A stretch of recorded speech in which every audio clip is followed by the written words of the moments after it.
Hello, welcome back to Learn Economia. In this video, we will be dealing with the economic service examination syllabus and pattern of the examination. So, it's very important to note that the Indian Economic Service examination is actually conducted in two rounds. The first round will be a written examination and the second round would be an interview. So those people who pass the written examination would be called for the interview, and you would be asked certain questions regarding the your knowledge, which assess your knowledge, and based on the combination of your marks which you have got from the two tests, you would be assessed whether you have passed or not.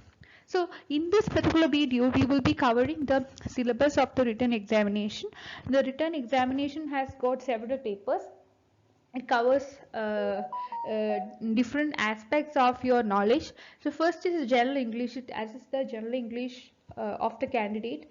Here the candidate are required to write essays in English, and also there would be questions designed to understand the vocabulary of ability of the candidate, and also there would be several passages which are meant for writing summary or preface. Now coming to general studies, your general knowledge would be assessed by using this session. There would be questions covering the current affairs, current events, then and also matters of everyday observation and experience would be covered here. This paper would also cover questions on Indian polity. Indian political system would be covered, Constitution of India would be covered, history of India would be covered, geography, etc. would also be covered. Now let's see the theoretical papers here. So we have several theoretical papers as well here. Coming to the first theoretical paper, which is titled as a General Economics 1, and this paper is actually divided into two parts. The first is part A and second is part B. Under part A, you have several sessions to be covered. The first is the theory of consumers demand, where you have to understand what is the cardinal utility analysis, marginal utility, demand, consumer surplus indifference curve analysis, reveal preference analysis, choice under risk and uncertainty, then theory of games, Nash equilibrium, etc. Now then you have theory of production, where you have to look at the factors of production, production function, forms of production, Cobb-Douglas production, CS production, etc. Then laws of returns to scale, duality and cost function, equilibrium of firm, industry, etc. Now you have to look at the theory of value as well, where you need to cover pricing under different market structures, public sector pricing, marginal cost pricing, peak load pricing, etc. Under theory of distribution, you need to cover neoclassical theories such as the marginal theory, marginal productivity theory of determination of factor prices, then theories of monopoly, bilateral monopoly, macro distribution theories of Ricardo, Marx, Calder, Kalasky, etc. Under welfare economics, interpersonal comparison and aggregation problem need to be covered. Then public goods and externalities should be touched upon. Divergence between the social and private welfare. Different schools of thought regarding the social choice theory, like ones of Coase and Sen, should be covered here. Now moving to part B, here you have to look at the mathematical methods in economics part and the statistical and econometric aspects here. So under mathematical methods in economics, you need to cover concepts of differentiation, integration, optimization techniques, metrics application in economics, linear programming, etc. Now coming to econometrics methods, here measures of central tendency, correlation, regression, least square methods, multivariate analysis, discriminant analysis, income distribution, Pareto law of distribution, log normal distribution, problems and remedies of heteroscedasticity, autocorrelation and multicollinearity should be looked upon. Now, move to the second paper under theoretical part, which is titled as a General Economics part, General Economics 2. Here you need to cover certain other concepts apart from what we have discussed from in part in general economics paper 1. So even though these are all these economics concepts and theories are linked in some way or the other, here you need to focus upon certain other aspects which look upon the economic thought concept of national income and social accounting, theory of employment output and inflation, capital and financial market, economic growth and development, international economics, balance of payment, and global institutions. So under economic thought, you need to cover the mercantilism school of thought, classical school of thought, Marxist school of thought, neoclassical school of thought, Keynesian school of thought, and monetarist school of thought. Under the concept of national income and social accounting, measurement of national income, its relationship between the three measures of national income and environmental considerations, green national income, etc. should be touched upon.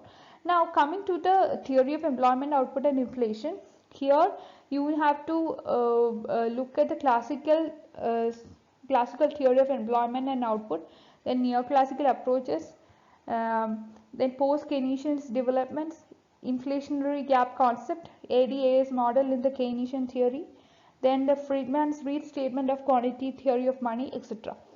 Coming to the financial and capital market, here finance and economic development, financial market, stock market, gift market, banking, insurance, etc. have to be touched upon. Now looking into the economic growth and development aspect, then you have to understand the difference between economic growth and economic development. Theories of Adam Smith, Marx, Schumpeter should be touched upon. Then neoclassical theories such as that of Robinson, Solow, Calder, and Harrod and Dormer should be looked into. Then theories of Arthur Lewis, A.K. Sense, then should be touched upon. Then the physical quality of life index, human poverty index, basis of endogenous growth theory, etc. Some of the important topics that should be covered under economic growth and development part. So under international economics, here gains from international trade, theories of international trade of Ricardo, Haberler, Hashker-Ohlin, Stopler, Samuelson, etc. should be looked into. Then the global financial crisis of 2008 and Eurozone crisis also should be touched upon. Looking into balance of payment aspect, here you have to look into the disequilibrium in the balance of payment, then ISLM model of Mundell-Fleming, etc. Some of the important concepts that have to be studied. Now if you look into the global institutions, it is very much important to study the role of UN agencies in dealing with the economic aspects, then role of World Bank, IMF, WTO, etc. in dealing with the different economic situations. Looking into the general economics paper 3, here the main subtopics are public finance, environmental economics, industrial economics, and state market and planning. Under public finance, theories of taxation, cost benefit analysis, theory of public debt management are some of the important topics. And under environmental economics, sustainable development, user and non-user values and option values, and other valuation methods, Rio D process of 1992 to 2012, pollution taxes and subsidies, climatic change problems, Kyoto Protocol, carbon markets, market mechanism, green climate fund, etc. Some of the important topics that you should cover. Now coming to industrial economics, market structure, its context, market concentration, monopolistic price theory, oligopolistic price theory, market structure, and public policy, etc. Some of the important topics. Now if you look into the state market and planning aspect, it is very important to learn about decentralized planning, indicative planning, etc. Different types of planning are the main important arena that you have to concentrate on. Now here we have the Indian economics paper. Under this paper you have to understand certain aspects like history of development and planning, federal finance, budgeting and fiscal policy, poverty and unemployment, human development, agriculture, rural development, etc. And also you need to cover India's experience with the urbanization, migration, industry, labor, foreign trade, money, banking, inflation, etc. So under this history of development of planning, you have to look into the alternative development strategies that India have followed. India's fiscal reforms, financial sector reforms, trade reforms, etc. Under federal finance, constitutional provisions related to fiscal and financial powers of the state finance commissions and the rural financial aspect of 73rd and 74th constitutional amendments are some of the important aspects to be covered. Now, under budgeting, tax expenditure, budgetary deficits, public debt management, then FRBM Act, black money, parallel economy, etc. Some of the important aspects. Now, under poverty, unemployment, and human development, you have to deal with the inequalities, its measures, appraisal of government measures to tackle which were implemented to tackle the problem of poverty or unemployment. Now, coming into the agriculture and rural development strategies, you need to look into the rural development programs undertaken by the government of India, development of economic and social infrastructure, and new rural employment guarantee scheme. India's experience with urbanization and migration should include the process of growth of urban settlements and urban development strategies as well. And under the industrial sector, strategy of industrial development, foreign portfolio investment, public sector reforms, privatization, urbanization, disinvestment, etc. should be touched upon. Now, under labor aspect, employment, unemployment, underemployment, industrial relations, report of National Commission of Labour, social issues relating to labor, bond labor, child labor, international labor standards, etc. should be touched upon. And with respect to foreign trade, you have to look into the salient features of India's foreign trade, composition, direction, and organization of the same, balance of payment aspect, tariff policy, exchange rate, bilateral trade agreements, and their implications.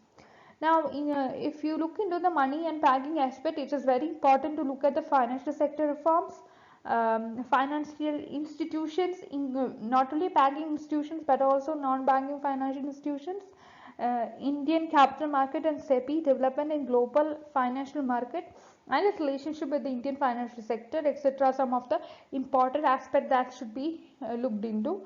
And under inflation, different types of inflation, or definition of all types of inflation, consequence and remedies of inflation, etc. are some of the important topics that you have to look into.